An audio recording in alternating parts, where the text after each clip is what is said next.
Hi, everybody, and we're back. Fred's Healthy Cooking Kitchen is back after a brief hiatus because my refrigerator broke and I didn't have anything to put my cooked food into.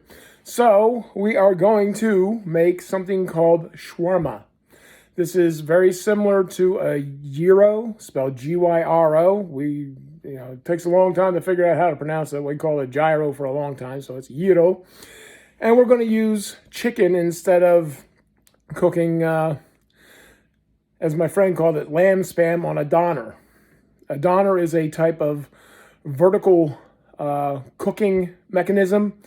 You usually hang a leg of goat or lamb in there and you spice it all up with all sorts of good things like coriander and cumin and curry and garlic and onion and all sorts of flavorful spices from the Mediterranean area. What we're going to do today, since I don't have coriander or cumin, I'm going to wing it. We're going to use a little bit of Worcestershire sauce to give it a little bit of flavor. We're going to use the spices that I'm going to show you in a moment to mix them together in the proper order and amounts. And then we're going to take our chicken fillets, which are very thinly sliced. We're going to put a little bit of olive oil on them. We're going to go ahead and then dredge them through the spices.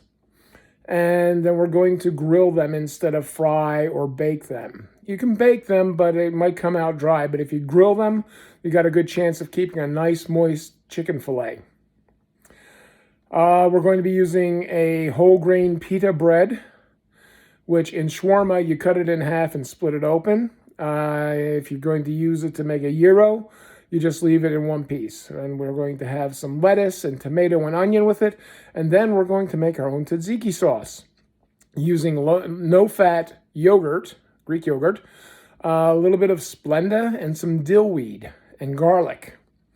So we're in for a garlicky adventure, people.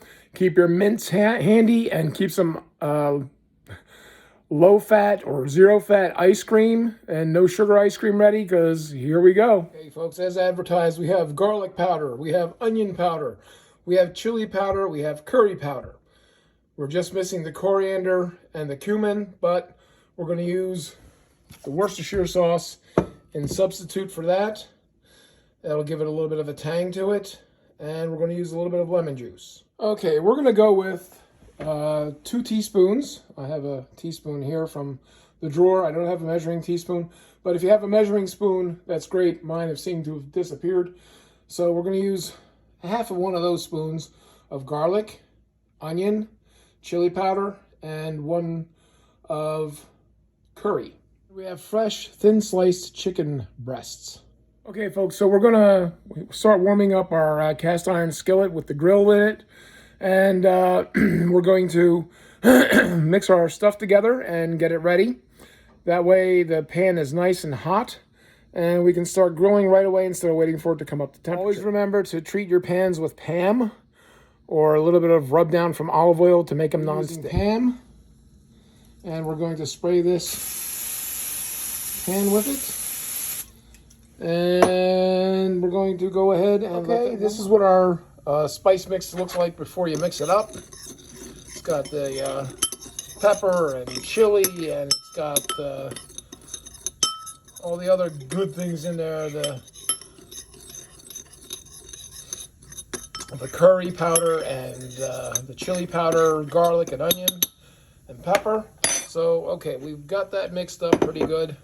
We're going to go ahead and drizzle a little bit of olive oil and soy sauce, Worcestershire sauce, and lemon juice on our chicken. Okay, so we have our chicken with the oil and the Worcestershire sauce and a little bit of lemon juice because we're not using salt, people. Remember, low sodium, light eating. This is very good for you. We're going to just dip it in here a little bit, just enough to coat the chicken a bit. And we're going to throw it into our grill pan and let her cook, pal.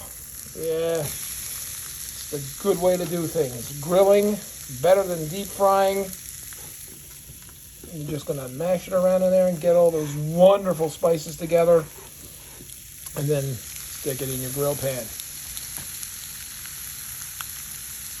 Okay, so now that we have our chicken in the grill pan grilling and getting all happy with the spices, we're going to go ahead and make our tzatziki sauce out of no-fat yogurt and Splenda and dillweed. Tastes very similar to what I picked up at a little restaurant in Delaware. It specializes in Middle Eastern cooking. I'd like to thank them for years of wonderful food that I've had there. But hey, you know what? Can't have that salt, pal. It's great stuff if you can tolerate it. So for the rest of us who are trying to eat healthy and lose weight and become cardiac well, we're going to do it this way. Okay, so our tzatziki sauce, I'm using Oikos Greek-style yogurt, 0 fat, and we're using McCormick dillweed. It's the only one I could find at the grocery store. Expensive, but okay. So we're using about half a cup of the yogurt.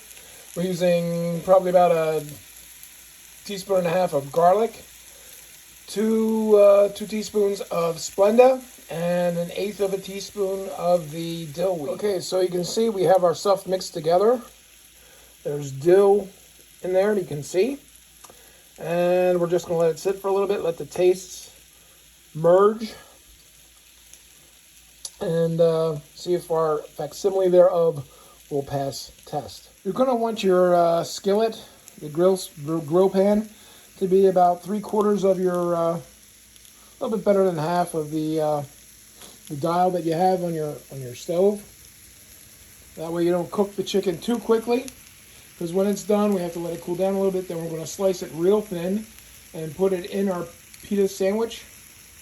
And then we're going to put the rest of the ingredients, the lettuce, tomato, and onion in there, and we're going to drizzle it off with some tzatziki sauce. Okay, so we've turned our chicken. Doesn't that look lovely with the grill marks on it?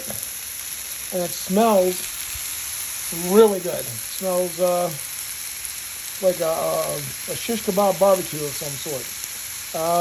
But hey, these spices are pretty good, and they're jazzing things up a bit. Okay, folks, we have our tomato, our lettuce, and our onion. Remember, rinse your produce off. You never know what's been on it or in it. And it's always safer to do it that way. With the poultry, wash your hands a lot. If you're touching raw poultry or any type of raw meat, including fish, you need to keep washing your hands, people. And avoid you from getting sick. Okay, folks, we have our lettuce and tomato drying off over there. We rinsed off the onion too. He's dry. And we have our pita bread, which we're going to heat up. This one has a hole in it, so we're going to make it Gyro style instead of shawarma style. Shawarma, you would cut it in half, open the pockets up, and then stuff it. It's basically the same thing, just served a different way. Okay, so the trick is to slice the onion very, very thin. You have to slice the tomatoes thin also, because you don't want it to overpower the flavor of the chicken that we're using for our shawarma or gyro. So we're going to set these aside, and we're going to take out another cutting board. And when the chicken is finished, we're going to cut that very thin. And we're going to put everything in here with a little bit of our tzatziki sauce. And we'll see how it turns out. One of our pieces of chicken. Have the other ones resting there in the pan. I have the tongs over there. Use the tongs, put them on there, and roll this thing around to make sure it was done, because you don't want to have raw poultry or undercooked. Okay, so here we have our very humble pita bread. You want to warm this up a little bit. We're going to use the microwave. Put it in there for about 15 seconds.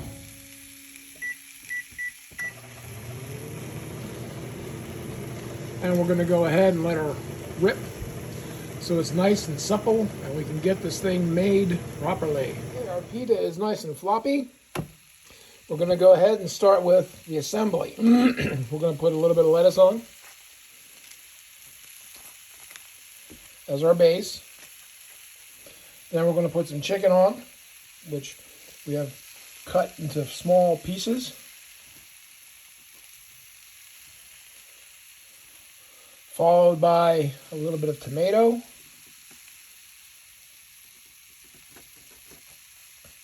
And a little bit of onion.